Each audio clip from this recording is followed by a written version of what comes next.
Boa noite a todos. Estamos iniciando mais uma live no Instagram da Escola da Advocacia Geral da União. Hoje nós iremos receber o professor Paulo Henrique dos Santos Lucon, presidente do Instituto Brasileiro de Direito Processual. Vamos falar sobre os novos paradigmas de acesso à justiça. Dr. Paulo Lucon vai entrar pelo Instagram do Instituto Brasileiro de Direito Processual. Agradecemos a todos aí que estão entrando para acompanhar a live.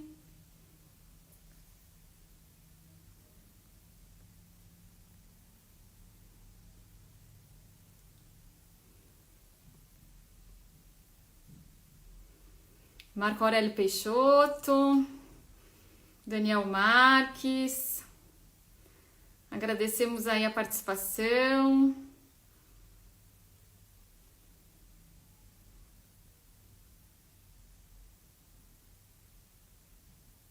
Vamos aguardar aqui o professor Paulo Lucon.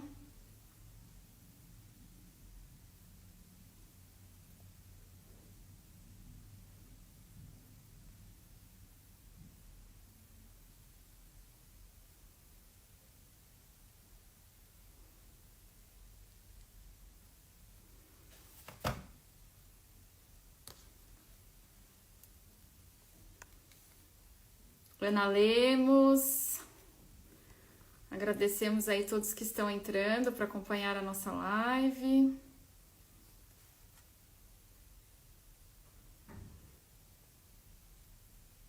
Pronto.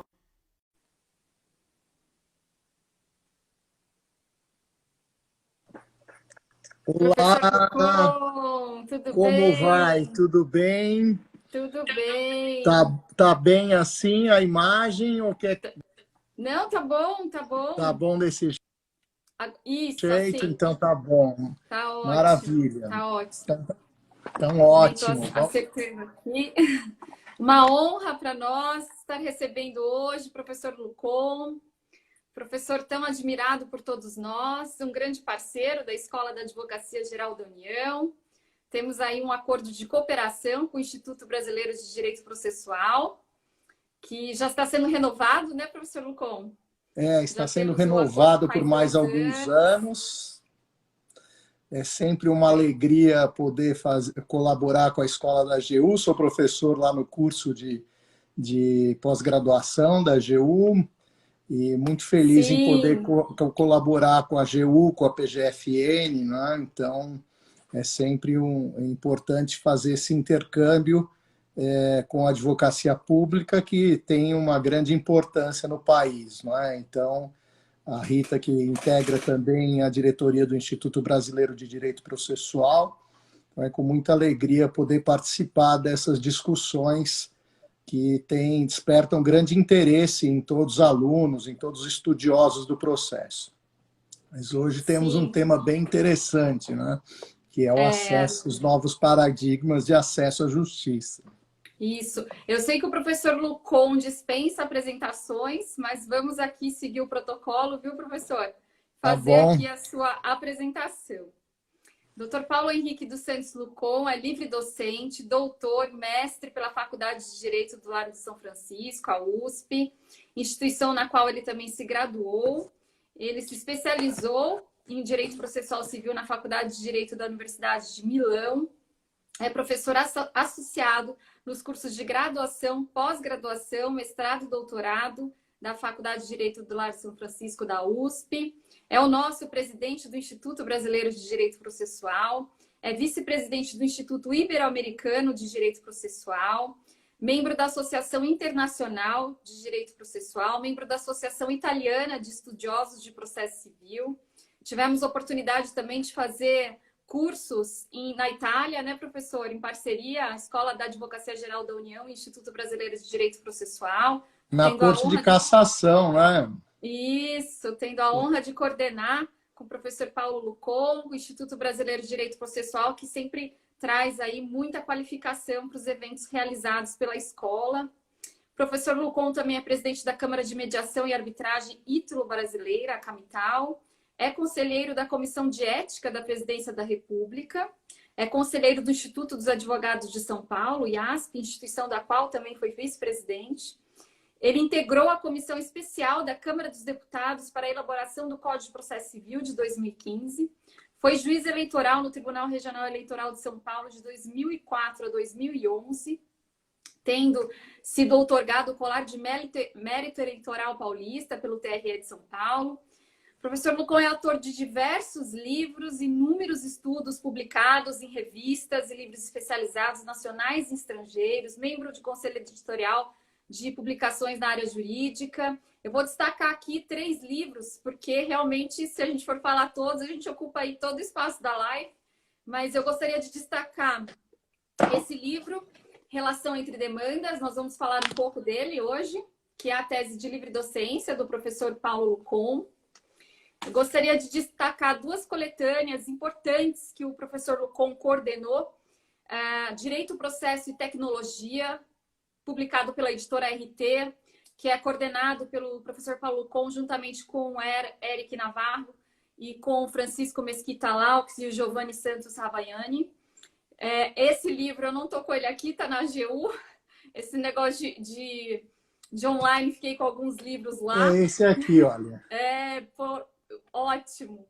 E Inteligência Artificial, Direito Processual, os impactos da virada tecnológica no direito processual. Esse aqui está aqui em casa, ó.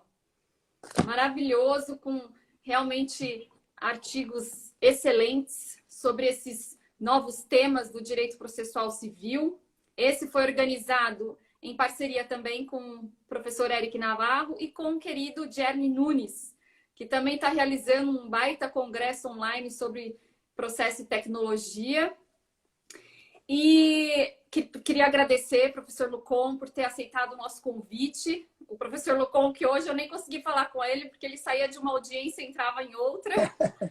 Hoje o dia foi um pouco atribulado, a tecnologia nos favorece, mas também dá muito trabalho, né, Rita? Nós sabemos da sua agenda aí super concorrida, queremos agradecer imensamente por ter aceitado o nosso convite, por participar de tantos eventos aqui conosco. E nosso tema realmente é um tema super especial, é um tema que vem seguindo aí um ciclo de lives que nós estamos realizando, trazendo aí as novas tendências do processo civil brasileiro. Hoje nós vamos falar, então, sobre os novos paradigmas de acesso à justiça. Recebemos aí o pedido de alguns colegas para realizar uma live sobre esse tema, e ninguém melhor que o professor Lucon, um grande professor que sempre esteve à frente aí do processo civil contemporâneo, para falar sobre esses novos paradigmas. Então, eu começo, professor Lucon, comentando a respeito da célebre obra Acesso à Justiça, do Mauro Capelletti e do Brian Garth, que eles dividiram o acesso à justiça em 3 ondas principais. A primeira onda diz respeito à assistência judiciária aos pobres, relacionada ao obstáculo econômico do acesso à justiça, a assistência jurídica integral e gratuita aos que comprovam a insuficiência de recursos foi inserida na nossa Constituição Federal. A segunda onda refere-se à representação dos interesses difusos em juízo, os direitos transindividuais relacionados à vida, ao meio ambiente, ao consumidor, ao idoso, à criança, ao adolescente, enfim, à dignidade da pessoa humana, conhecida como acesso coletivo à justiça. Depois, a terceira onda, que foi denominada de o enfoque do acesso à justiça na concepção mais ampla, instituindo técnicas processuais mais adequadas. Nós fizemos algumas lives já a respeito dessa temática, né, do modelo procedimental mais adequado, a flexibilização procedimental. E desde a resolução CNJ número 125 de 2010, do Conselho Nacional de Justiça, começou a se conceber a 4ª onda de acesso à justiça, que seria compreendida pelo tratamento adequado dos conflitos. Seria a justiça multiportas, meios alternativos ou adequados de resolução de conflitos, especialmente os métodos autocompositivos. E a 5ª onda, que vem sendo propagada, são as ODRs, Online Dispute Resolution, os meios online aí de resolução de conflitos realizados em plataformas digitais. Então, gostaria que o professor falasse sobre essas 5 ondas aí do acesso à justiça, especialmente essas últimas ondas que estabelecem realmente novos paradigmas de acesso à justiça. Bom, primeiro o tema é acesso à justiça, é um tema que ao mesmo tempo é clássico e ao mesmo tempo merece ser sempre revisitado, né? Quando a gente fala dessa obra aqui, que é o Acesso à Justiça, que a Rita falou, do Mauro Capelletti e do Brian Garfield, a gente precisa também situar um pouco no contexto e na importância da obra de Capelletti.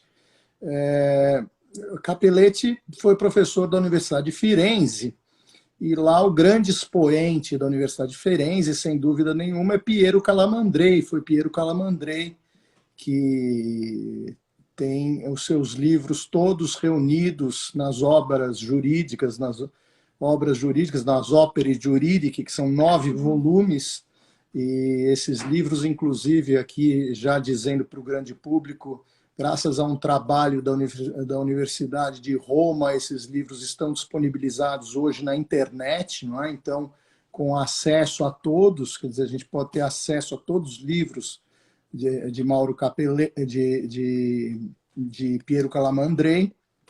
Então, Piero Calamandrei, que foi professor de Capelletti, não é? Então, de uma fase inicial, uma fase chamada autonomista do processo, de destacar o processo do direito material, nós chegamos a uma outra fase, que foi uma fase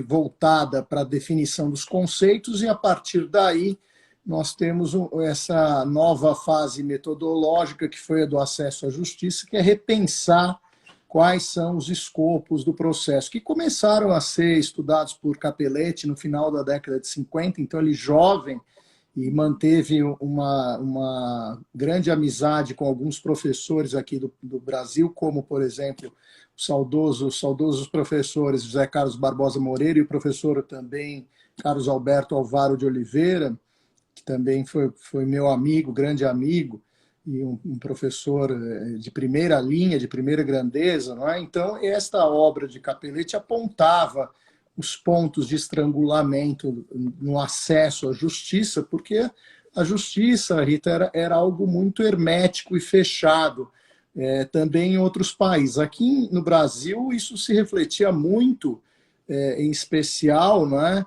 Antes da Constituição Federal de 88. Eu me lembro, eu estudei antes da Constituição de 88 e me formei depois dela.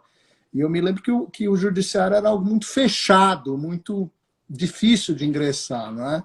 Então, esse movimento de acesso à justiça começa a ingressar aqui no Brasil na década de 80, e aí é preciso lembrar do importante congresso que aconteceu lá na Faculdade de Direito da Universidade de São Paulo, que se chamou Participação em Processo, e que redundou na elaboração da Lei de Pequenas Causas, com a participação do professor Kazuo Watanabe, professor Dinamarca, professora Ada, né, e também com professores italianos. Eu me lembro do professor Vigoriti, de Firenze, que foi também aluno de Mauro Capelletti, participando desse congresso, onde se introduzia pela primeira vez, não é, um sistema de pequenas causas, o que não havia no Brasil, e essa mudança de paradigma foi muito importante. Essa foi a lei que foi, digamos, o germe daquilo que viria a ser os juizados especiais, cíveis e criminais, e aí estou falando de 1995,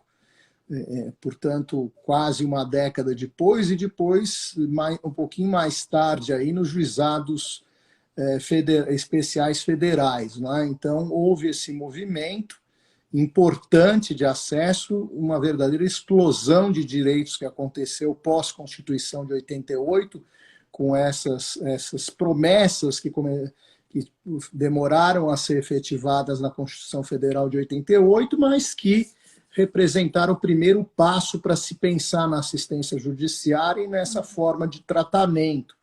Hoje nós vivemos um paradoxo, que é realmente uma busca muito grande da população pelo judiciário, e isso acaba gerando um congestionamento, e existem já medidas de se pensar em como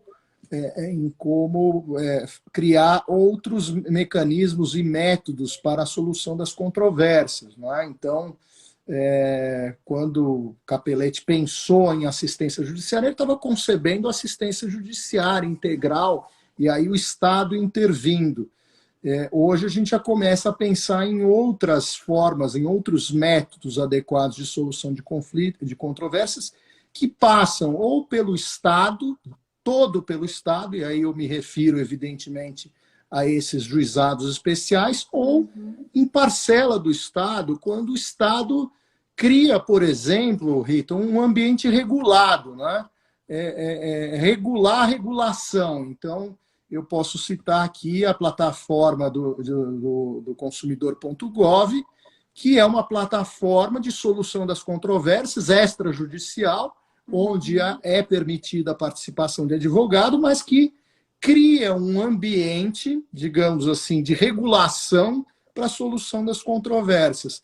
É aquilo que o professor Juliano Maranhão, que é professor de filosofia lá na Faculdade de Direito da Universidade de São Paulo e que ministrou a aula de pós-graduação comigo, foi a minha ideia aí de criar, na verdade, esse livro aqui, Direito, Processo e Tecnologia, Rita, por curiosidade, foi uma matéria que eu criei no pós-graduação com esse nome, a partir de uma provocação de dois alunos, do Giovanni Ravagnani e do Francisco Lô, de se criar uma matéria de tecnologia, mas eu gosto de me colocar em uma situação de desafio, mas, ao mesmo tempo, achei que era importante também o aprender, e era importante a gente colocar aquilo que é muito importante hoje no direito, que é a interdisciplinariedade. E aqui nós procuramos, ao conversar com o Juliano fala de autorregulação regulada, não é? Interessante essa expressão. Ele falou, bom, vamos montar essa matéria, então, com outro professor também de Direito Civil. Eu falei, bom, então eu acho que essa matéria tem que se chamar Direito, Processo e Tecnologia. Chamamos o professor Otávio Rodrigues, do Departamento de Direito Civil, e fizemos essa matéria.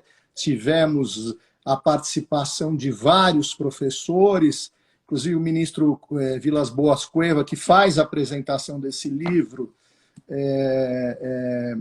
esteve presente, tivemos outros professores presentes, e foi muito interessante, inclusive um professor de Salamanca, para falar sobre, imagine, os aspectos jurídicos do drone. Nós tivemos uma aula muito interessante, onde ele pôde mostrar profundidade num tema que aparentemente a gente acha que não tem repercussões jurídicas, e na Europa já há uma preocupação em torno, veja, da regulação da utilização do drone. Aí nós estamos falando de provas e tudo, de utilização para contratos, né? Contratos até de transporte. Então, temos aqui uma verdadeira revolução tecnológica que não se pensava em ter no momento da concepção do livro Acesso à Justiça. Não é? Então, o primeiro aspecto que eu diria é que essa assistência judiciária integral constante do livro de Capelletti, de Garf, partir do pressuposto da intervenção estatal, e a partir daí nós já estamos caminhando para outros caminhos, e aí pelos métodos adequados de solução das controvérsias, por uma primeira vertente, então, regulada, então seria aquilo que, com essa feliz expressão de Juliano Maranhão, autorregulação regulada, e também plataformas online de resolução das controvérsias e plataformas em que nós temos uma autorregulação, ainda que tímida, mas já existe. Por exemplo, quando pensamos em empresas como Mercado Livre, como pensamos em Uber, né? Quer dizer, existe um sistema de regulação. Então, como tendência, eu acho que o Estado acabará por criando regras gerais de autorregulação, regulando a autorregulação, e a partir daí a gente ter várias portas, não é? E aí o sistema multiportas de resolução das controvérsias. Então, você que é da PGFN e é da AGU também, da escola, e está fazendo um trabalho incrível, quer dizer, a gente vai ter que chegar num determinado momento e pensar, puxa vida, como é que eu posso criar um ambiente saudável, salutar, que resolva as controvérsias nas quais a União esteja inserida. Então, vejo que aí você está pensando em perspectiva, e aí eu estou falando, evidentemente, de lege ferenda ou de lege regulação, não é? Porque isso daí não depende de uma lei complementar, como o Código de Processo Civil, mas depende, sim, de um sistema regulado, com observância de certas garantias mínimas de participação e de observância do contraditório e de paridade de armas, para que consiga-se, por exemplo, tirar uma série de conflitos, e esse movimento já se sentiu na AGU, com um movimento que já tem alguns anos, e que foi até objeto de debate naquele curso em Roma, né, Rita, em que foi destacada a importância dos métodos consensuais de solução de controvérsias. E aqui nós já começamos a partir para uma importante vertente, que seria já pensar assim, mais para frente num sistema virtuoso de resolução das controvérsias com o poder público, e não só com o poder público.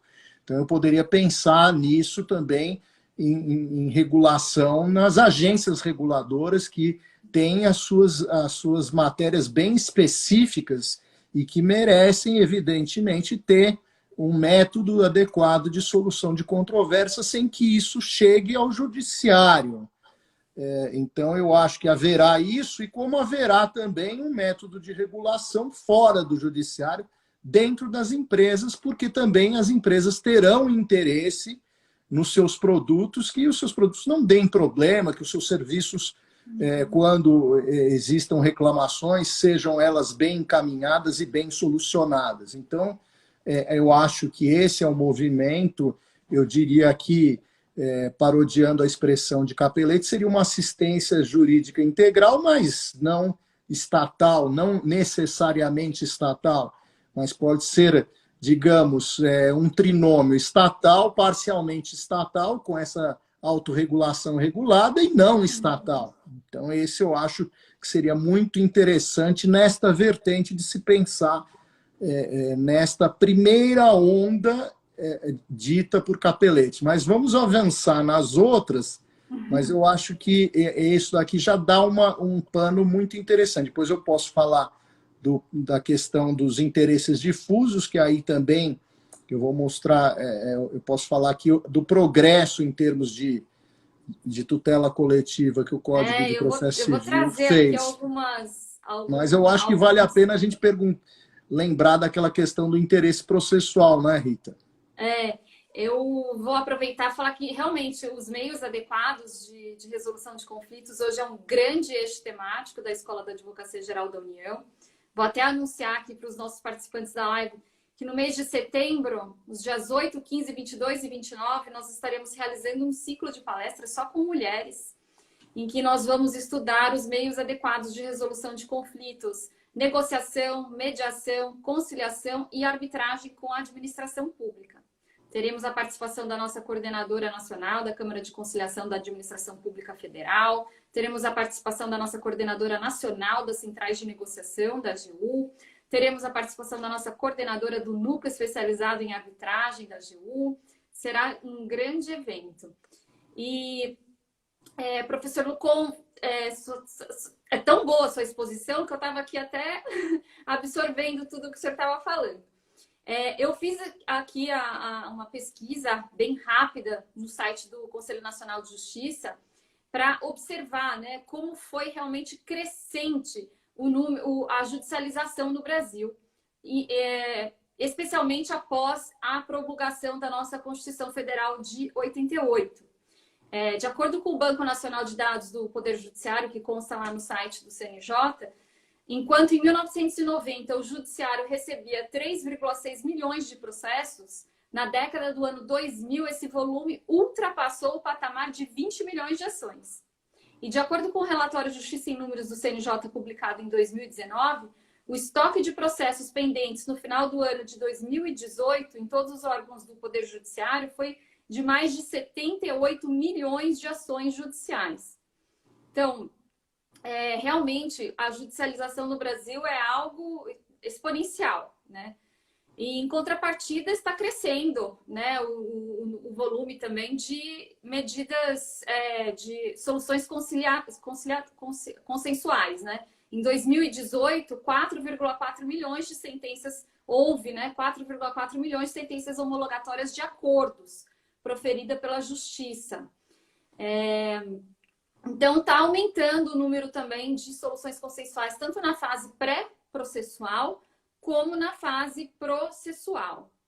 Essa extraordinária quantidade de processos que transitam na justiça brasileira, nós sabemos que decorre de diversas causas. O Código de Processo Civil de 2015, ele trouxe um importante avanço nesse incentivo aos meios consensuais.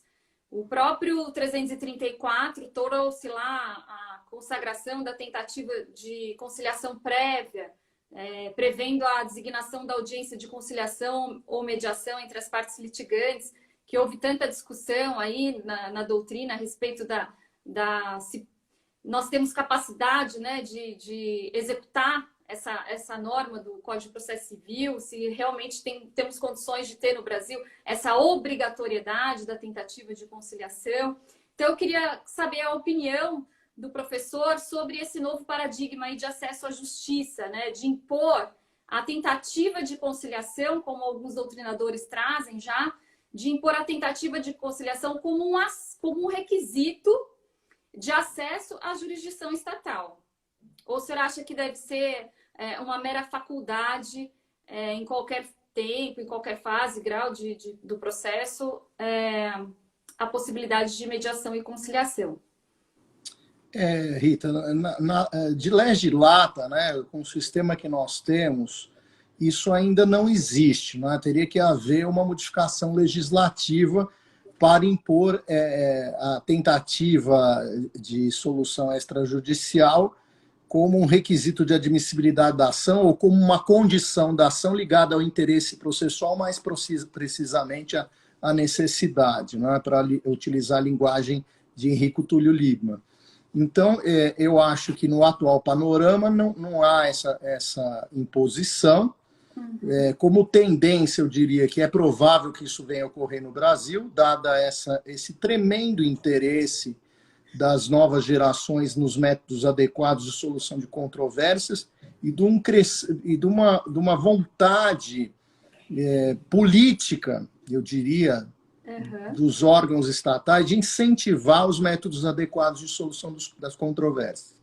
O CNJ lançará em breve, já está aí, eu participei dessa primeira fase de elaboração de um curso para mediadores judiciais, então um convênio aí do CNJ com a OAB, será um curso online.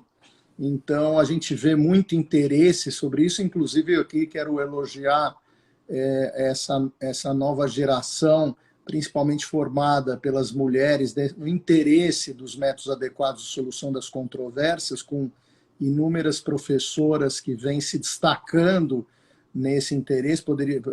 Nessa matéria, poderia citar aqui a juíza Valéria Lagrasta, Daniela Gabay, você mesma, né? Então, há um interesse muito grande, fico muito feliz e na gestão do IBDP fiz questão aí de incentivar as mulheres no processo, os processualistas, para criar um espaço importante para as mulheres também participarem ativamente em igualdade de condições em relação aos homens. Então, eu acho que é muito importante.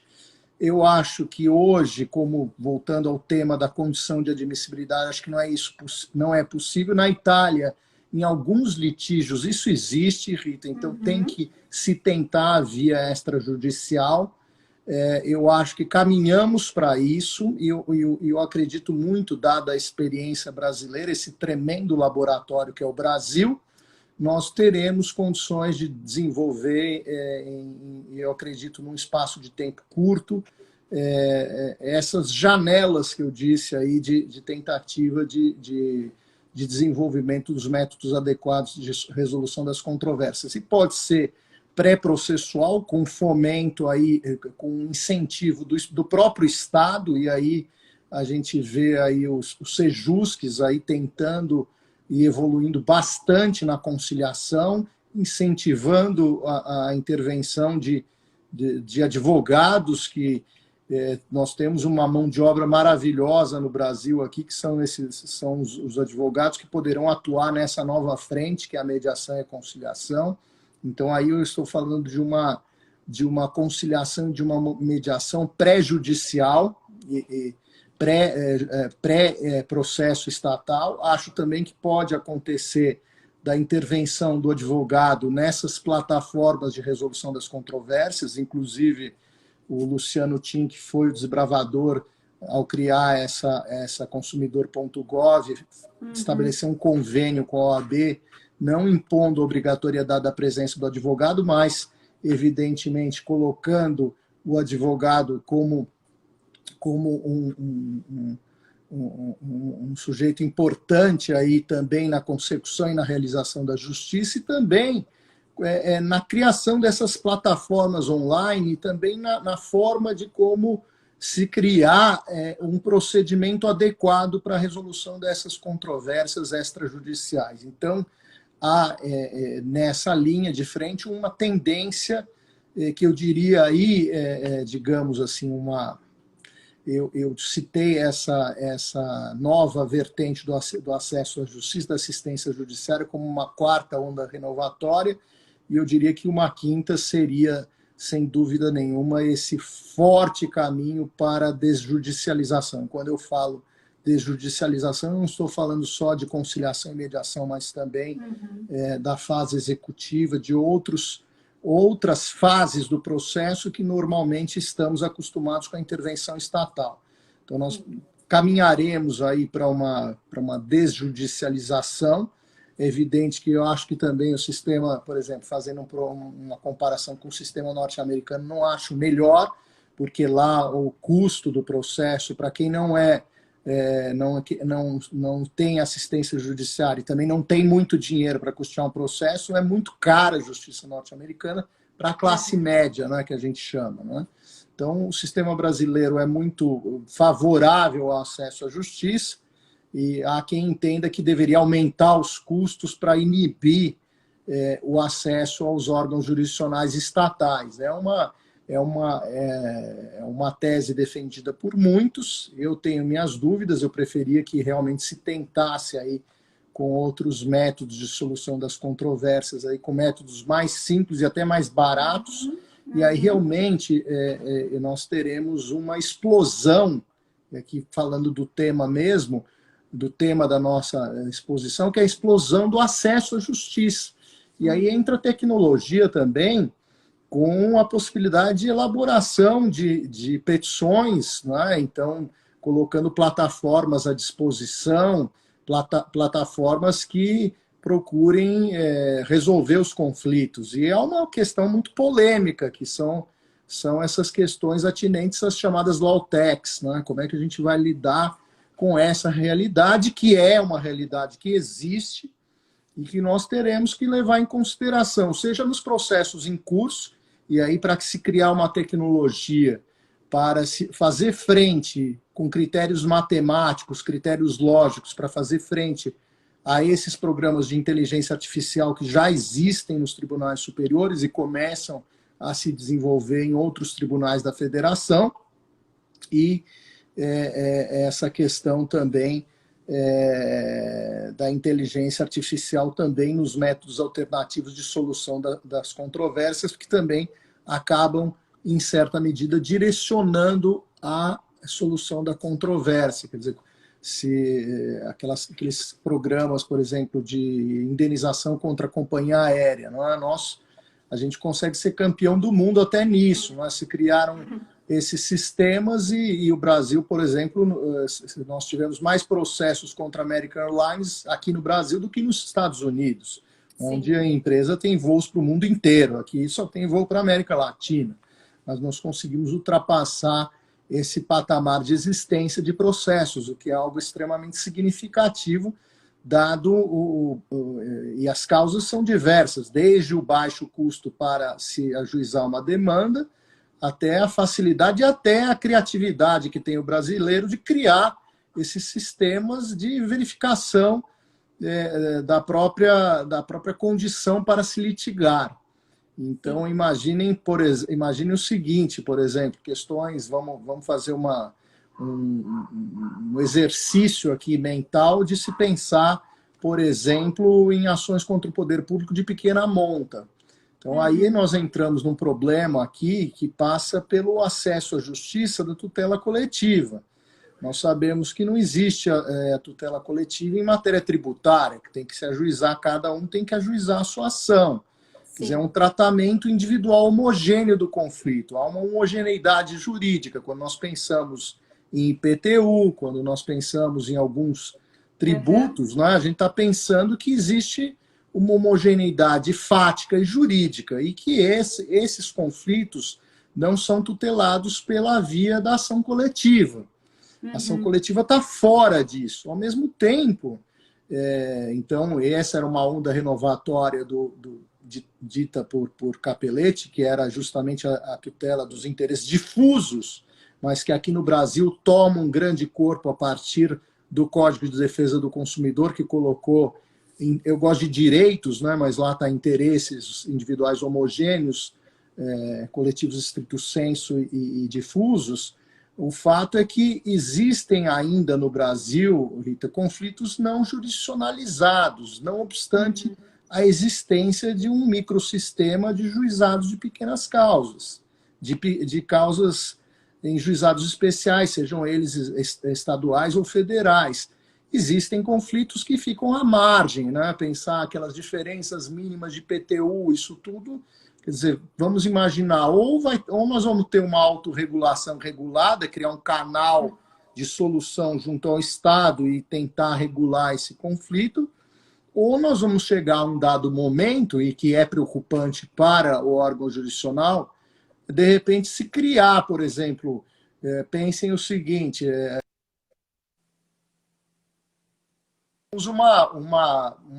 formulários de petição inicial vendidos nas bancas de jornal. Eu me lembro dessa época. Eu sou do tempo também de ter formulários. Havia um autor em Minas Gerais, cujo filho foi até do TST, que era o Levenhagen, né? Para quem se lembra, para quem estiver nos ouvindo e for mais velho, vai se lembrar que tinha uns formulários de petição inicial. Não é? Agora, você imagine isso, Rita, numa banca virtual, onde você vai ter a petição pronta, onde vai ficar baratíssimo. Nós já temos isso hoje, né? Então, você imagine o seguinte... realidade que já existe, o sujeito paga lá de IPTU, vamos imaginar que na ação judicial ele vem economizar R$50 por mês. Ao longo de um ano, isso representa R$600. É o Natal do sujeito. Então, vamos imaginar que chegue a um ponto que fique tão barato litigar que isso vai acabar gerando uma verdadeira explosão de demandas no judiciário. Então, dentro de uma ótica que nós temos que pensar que a justiça é feita para o jurisdicionado, não é feita para nós prestadores de serviço. Então, é por isso que eu acho que deve haver um esforço muito grande para que nós tenhamos um ambiente de regulação regulação autorregulada. Porque, senão, esses sistemas de inteligência artificial vão acabar desembocando na tutela de interesses individuais homogêneos mediante demandas individuais. E nisso ninguém quer.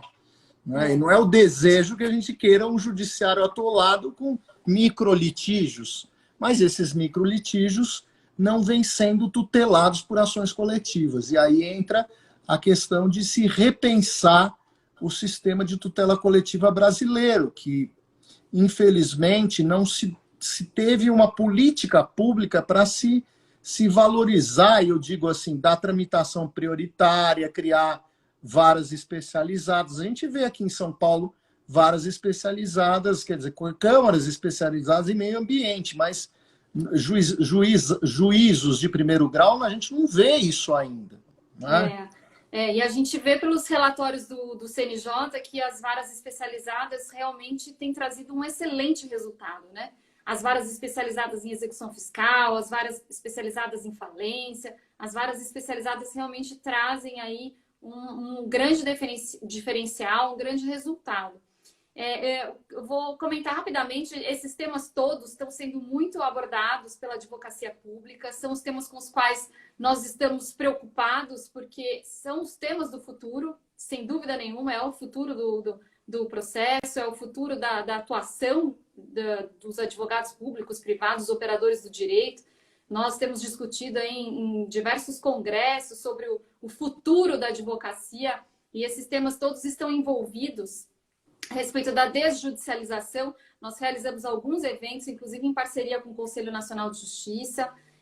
Esse ano nós estamos publicando uma obra coletiva coordenada junto com o professor Kazuo Atanabe, com o conselheiro Henrique Ávila, do CNJ, e com a professora Trícia Navarro, que também é membro lá do Comitê de Meios Adequados de Resolução de Conflitos do CNJ, estudando todas as iniciativas que nós temos no âmbito da advocacia pública a respeito da desjudicialização e dos meios adequados de resolução de conflitos, já falando até também desses meios, dessas novas ferramentas tecnológicas. Então, é algo realmente que a gente tem aí muito para estudar, muito para avançar, mas já é uma realidade, né, professor? Já é uma realidade. Na PGFN mesmo, né? Esse ano foi um ano realmente um marco histórico, em que nós tivemos aí a efetiva utilização dos negócios jurídicos processuais e tivemos a aprovação da Lei da Transação Tributária, que é uma lei que ficou esperando anos, né? Desde o Código Tributário Nacional de 66, que nós temos aí a possibilidade de realizar transação tributária, mas a gente não tinha uma lei autorizando. E surgiu aí em meio à pandemia, que também vem agravar a litigiosidade, né? Então, são soluções que nós temos buscado e que estão sendo cada vez mais pressionados, né? Pelas circunstâncias, pelos acontecimentos aí do mundo contemporâneo que tem impactado tanto os sistemas de justiça. Eu queria falar um pouquinho, que o tempo voa, professor. Nós temos 15 minutos de live, acredita? É sinal de que o assunto é interessante, né? É muito, é muito. Eu queria falar um pouquinho do seu livro, Relação entre Demandas, que é um livro maravilhoso, que eu queria, inclusive, indicar a leitura aí dos participantes.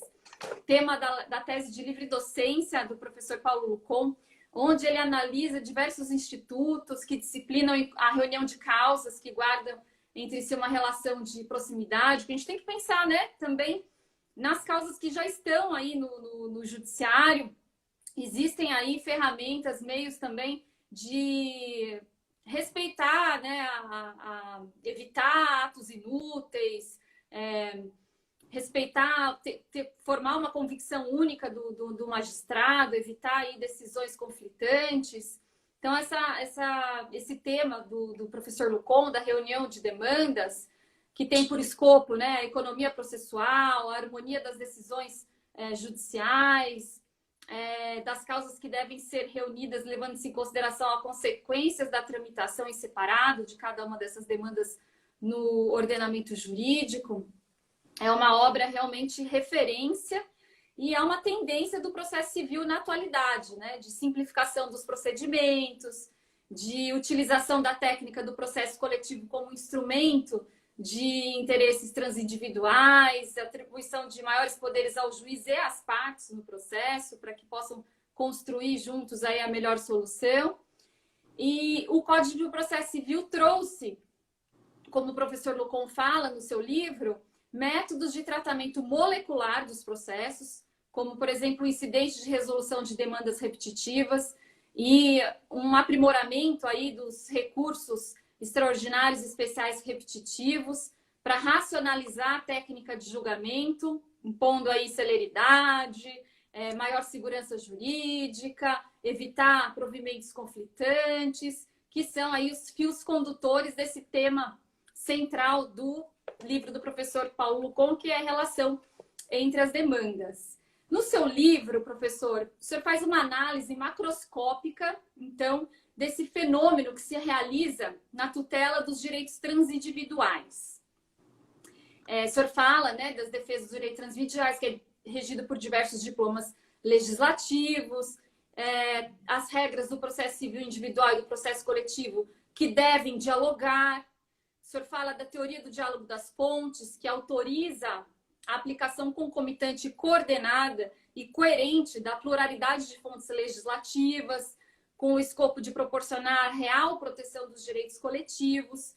E o senhor afirma, então, que tudo isso faz parte de um microsistema de tratamento molecular dos conflitos. Então, eu gostaria de pedir para o senhor falar um pouquinho sobre esse ponto de grande relevância para a ciência processual, que é a relação entre demandas coletivas, bem como a relação existente entre as demandas individuais e coletivas, com especial realce no interesse público. E queria que o senhor comentasse sobre esse tema para nós. Não, é sempre bom falar sobre esse tema, que é o tema da minha tese de livre docência. Até preciso te mandar a segunda edição, que está aqui, que saiu. Eu vi que você tem a primeira aí, mas eu preciso te mandar a segunda. Mas o que eu acho é que, Rita, a gente começa a pensar, não é? Antes, quando a gente pensava em relação entre demandas, a gente pensava naqueles conceitos tradicionais de conexão, de continência, não é? De litispendência. Pensava assim naqueles elementos concretos, aquilo que a gente verificava que era realmente a causa de pedir remota, não é? Que são os fatos. E a partir de um dado momento, o código faz uma opção importante de dar um tratamento uniforme, não aquelas situações em que eu verifique que os elementos concretos sejam parcialmente semelhantes. Então, quando a gente pensa em conexão na visão tradicional, eu vou pensar, bom, eu estou discutindo aqui o acidente de automóvel, lá na outra demanda também. Eu estou discutindo aqui uma deliberação assemblear, discuto uma cláusula, na outra demanda também, portanto, tem que reunir. Não é? Quando começamos a pensar, então, nessa visão de relação entre demandas, você começa a pensar que não é só esses elementos concretos que são relevantes para a reunião, e reunião não física dos processos em curso, mas uma reunião com a finalidade de se evitar julgamentos contraditórios e conflitantes. E aí entram os elementos abstratos, que são fundamentação jurídica, que não tem fundamentação jurídica, pedido, quer dizer, que não tem a ver com aquela visão tradicional, clássica, de conexão em continência. Veja só que interessante. Então, a gente começa a ver que, por exemplo, quando o STJ pega um determinado recurso e fala, bom, esse tema aqui é relevante, eu vou mandar sobrestar todos os outros processos que digam respeito a esse tema, você não tem elementos concretos, não necessariamente, pode até ter, não necessariamente elementos concretos para se viabilizar, dizer, olha, tem uma conexão. Não, por que ele faz isso? Porque, primeiro, o STJ é responsável pela uniformização da interpretação do direito infraconstitucional. Esse é o primeiro aspecto. Sim. Mas o segundo aspecto é que eles também não querem que os tribunais decidam cada um à sua maneira. Ou seja, que não tenhamos decisões contraditórias e conflitantes. Então, vejo que aqui eu já começo a ter uma outra visão da conexão. Uma conexão instrumental voltada para uma homogeneidade jurídica, que não está ligada necessariamente aos elementos concretos da demanda. Então, isso eu posso pegar em vários institutos do novo Código. Eu citei aqui o recurso especial repetitivo, você citou o incidente de resolução de demandas repetitivas. Mas nós poderíamos falar de outros fios condutores que passam no Código por exemplo, com a improcedência liminar fundada em julgamento em controle concentrado de constitucionalidade. Por exemplo, a tutela provisória concedida com base em pronunciamento feito em processo repetitivo, a não concessão do reexame obrigatório porque a decisão foi fundada em precedente obrigatório, a assunção de competência quando faz um exame prévio e preventivo, mas já detectando a possibilidade de existirem vários processos relativos ao mesmo contexto jurídico. Então, a gente começa a pensar que o Código de Processo Civil Rita, um grande e imenso laboratório de interesses individuais homogêneos. Se você pensar, fizer uma análise fria do CPC, você vai ver que, no fundo, no fim do dia, nós estamos falando de direitos e interesses individuais homogêneos. Uhum. Quando temos a repercussão geral, quando temos o recurso especial e repetitivo, e olha, inúmeras situações, quando se outorgam poderes ao relator para dar provimento ou negar provimento a um recurso excepcional. Então, todo um microsistema espalhado pelo código para dar esse tratamento. Bom, e aí a gente pensa na tutela jurisdicional coletiva, que aí, quando eu tive a primeira reunião da Comissão Especial do Código de Processo Civil, foi no escritório do professor Arruda Alvim, lá em Brasília, com ele, eu primeiro lancei o seguinte: olha, se realmente a gente quiser fazer um novo código, estava falando isso estava em, poxa, que ano que deve ter sido? Deve ter sido 2012, não é? Porque a comissão especial terminou o trabalho em 2009, a comissão do Senado. Depois ficou 3 meses lá no Senado, com o saudoso ministro Atos Guzmão Carneiro, depois seguiu para a Câmara e ficou 3 anos e 8 meses na Câmara. Então, eu disse o seguinte, minha primeira manifestação, eu falei, bom, se nós realmente quisermos fazer um código inovador, nós temos que mexer em 2 pontos. Primeiro, processo coletivo. Segundo, desjudicialização do processo. Mas aí falaram, não dá, você vai criar um outro código. Aqui nós temos que fazer a revisão do trabalho que foi empreendido pelo Senado. Mas eu coloquei isso. E ainda acho que não vai demorar muito tempo a termos que enfrentar esses temas. Uhum. Então, aí vamos falar da tutela dos direitos transindividuais, que foi o tema da sua pergunta, para a gente avançar um pouco nessa reflexão.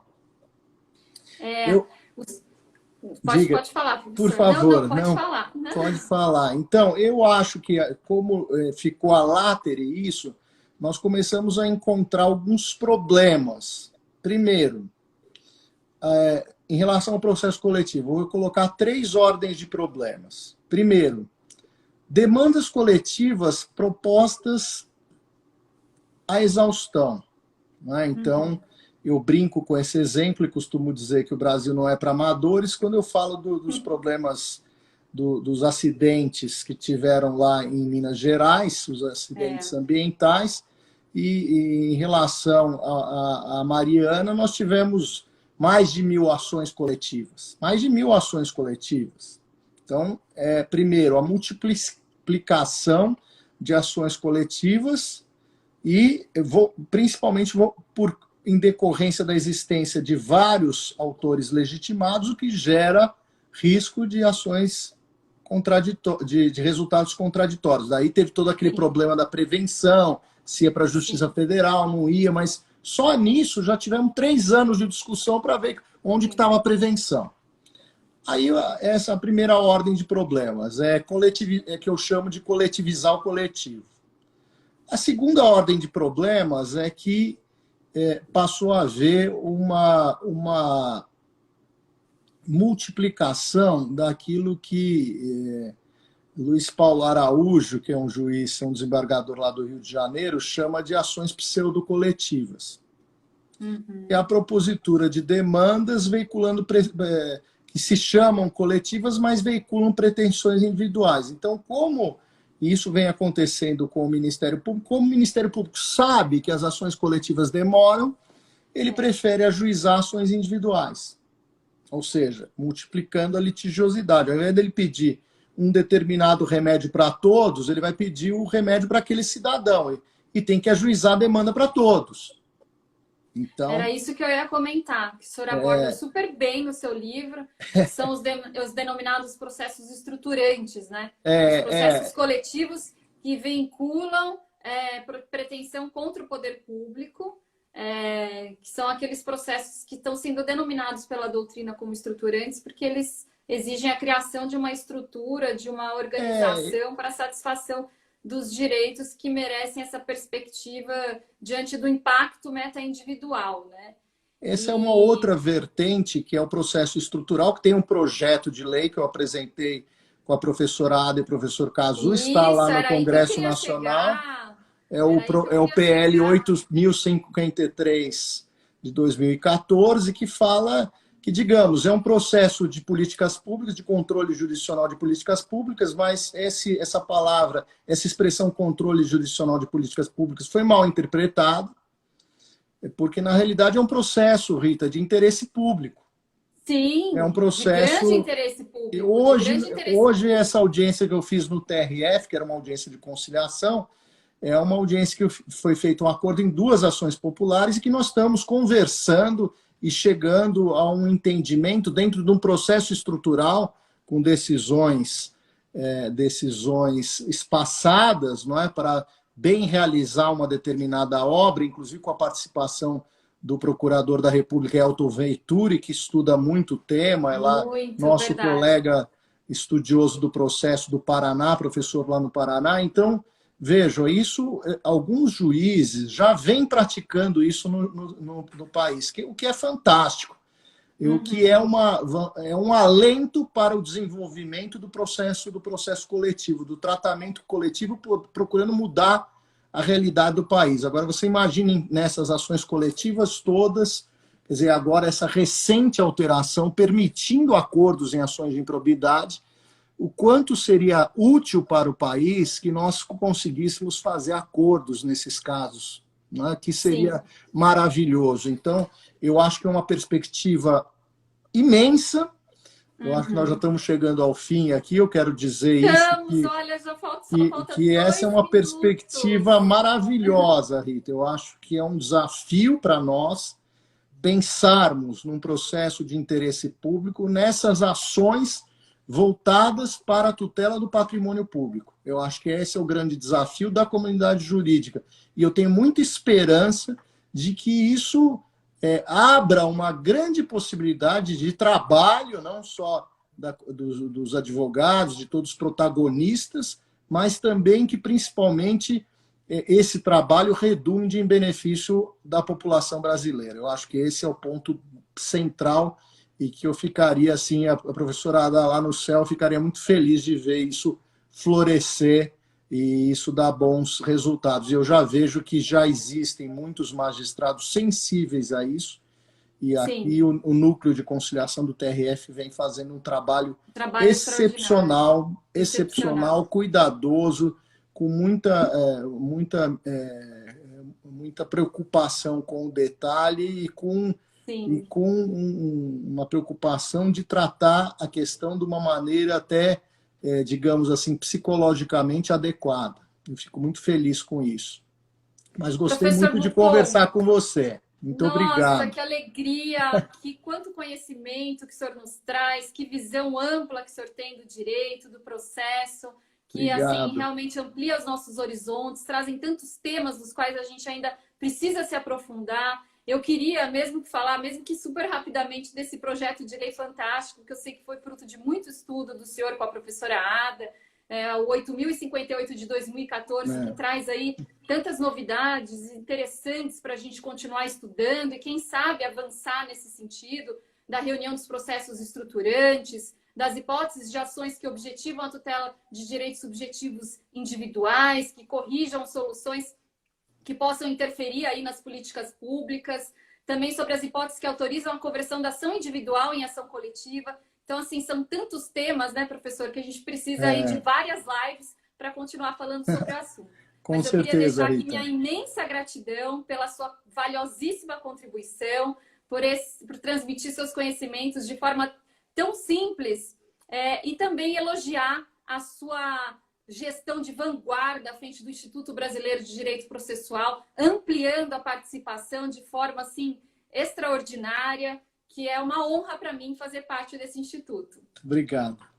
Obrigado, gente. Obrigado. Boa noite a todos. Muito obrigado pela participação.